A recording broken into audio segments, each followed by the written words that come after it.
Assalamualaikum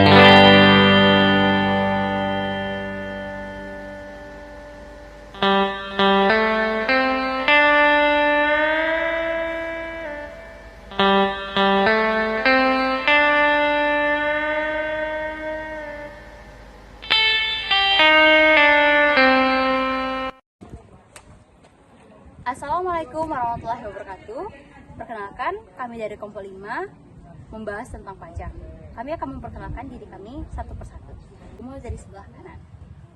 Perkenalkan, nama saya Monica Dritasari dengan NPM C1A 024016. Perkenalkan, nama saya Aditya Palu dari NPM C1A 024001. Perkenalkan, nama saya Syari Nur Ramadhani dengan NPM C1A 024046.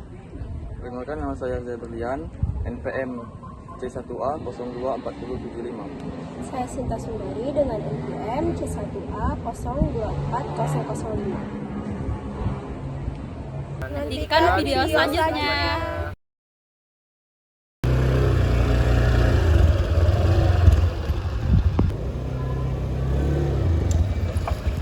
Ya,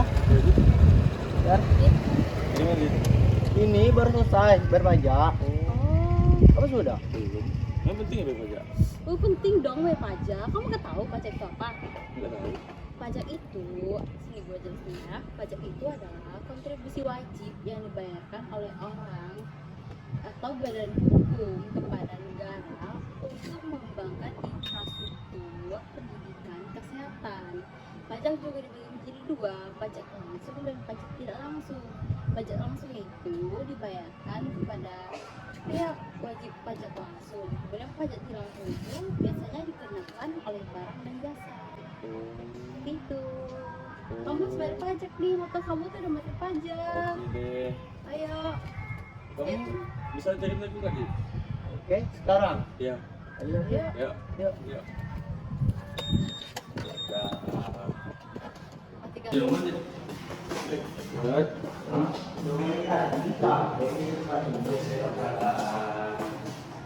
Kamu kenapa bayar ini? Kemarin itu 1 juta, soalnya motor saya mati. Jadi kalau di mobil tambahin ya? Ya, yang mana, Pak? Soalnya aku tadi nggak tahu. Iya, motor apa itu? Nek. Detek itu kisaran 1.500. Oh itu yang di depan ya? Ya.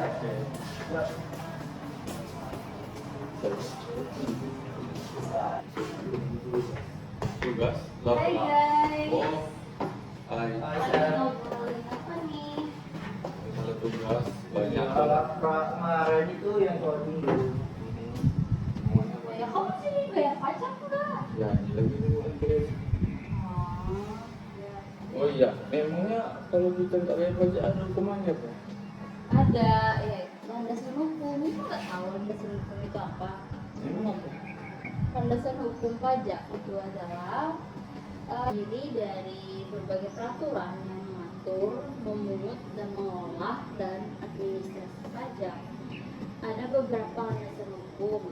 Yang pertama itu landasan hukum Undang-Undang Dasar 1945 pasal 23 dan 23D yang mengatur mengenai pemerintah untuk memungut pajak sebagai sumber pendapatan negara. Yang kedua itu Undang-Undang Pajak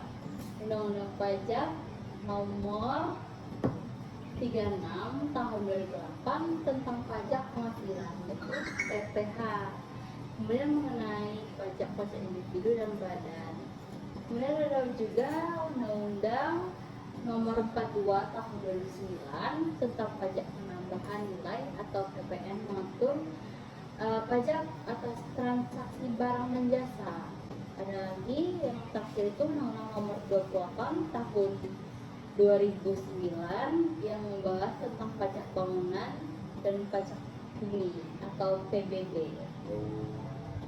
Jadi landasan hukum itu kayak semacam acuan bagi pemerintah untuk menetapkan dan memungut pajak pada warga gitu. Ya, untuk mengembangkan infrastruktur, pendidikan, Oh iya. Dan tujuannya untuk membiayai negara ya Bang? Iya. Oh, oke, oke, siap, siap. Paham, paham. Sekarang sudah paham kan Paham, landasan paham. hukum? Paham. Oke, oke. Oke. Antriannya mana ya? Antrian nomor 21. Oh, udah, guys. Duluan ya. Iya. Oke.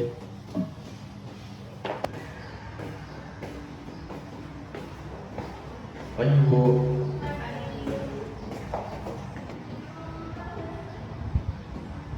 Misi Bu, mau bekerja. Emang apa aja syaratnya?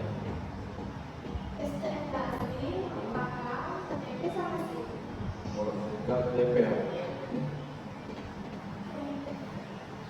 Emang kalau kita baca ada tujuan dan manfaatnya?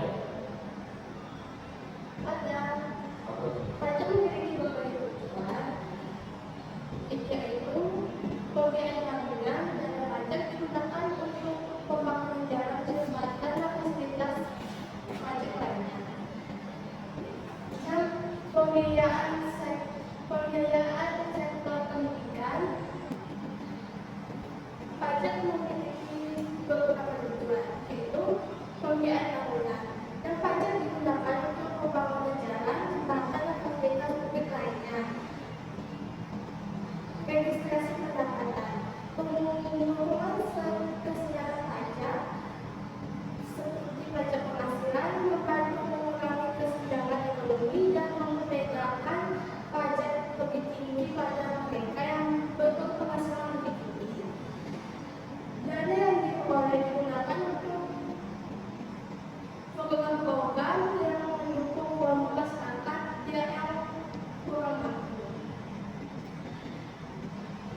Kebijakan pajak digunakan untuk mengontrol inflasi dan mengatur jumlah uang yang beredar. Pajak digunakan untuk mendorong dan menghambat aktivitas ekonomi tertentu seperti pajak lingkungan yang mengurangi polusi. Pajak merupakan sumber utama untuk mendapatkan pendapatan pajak sendiri, yaitu untuk pembiayaan rumah sakit, puskesmas, dan kesehatan masyarakat.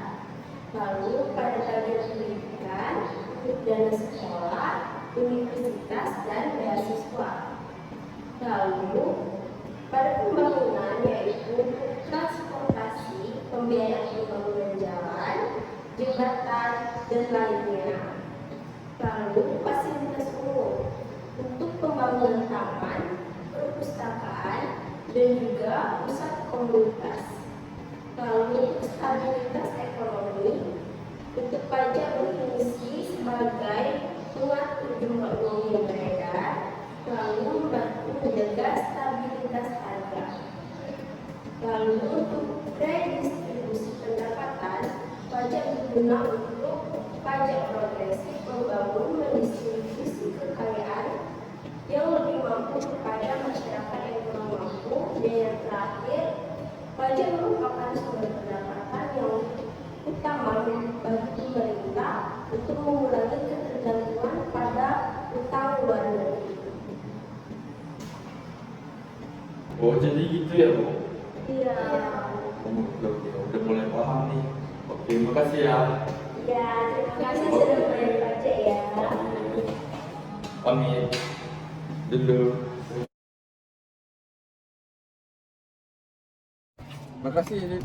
Iya, itu dong. Jadi aku udah mulai paham nih tentang pajak. Ya, makanya jangan lupa bayar pajak tuh. Oke deh. Jadi aku udah mulai paham sih. Jangan lupa bayar pajak tepat waktu. Pajak kita untuk kita semua. Ayo bayar pajak tepat waktu. Pajak Anda membantu pembangunan masyarakat. Harap pajak berkontribusi untuk membangun negeri menjadi lebih baik. Sekian dari kelompok kami, kelompok 5 mengucapkan terima kasih banyak. Jika ada kesalahan atau kesalahan menyebut kata, kesalahan dalam video, kami meminta maaf. Wassalamualaikum warahmatullahi wabarakatuh.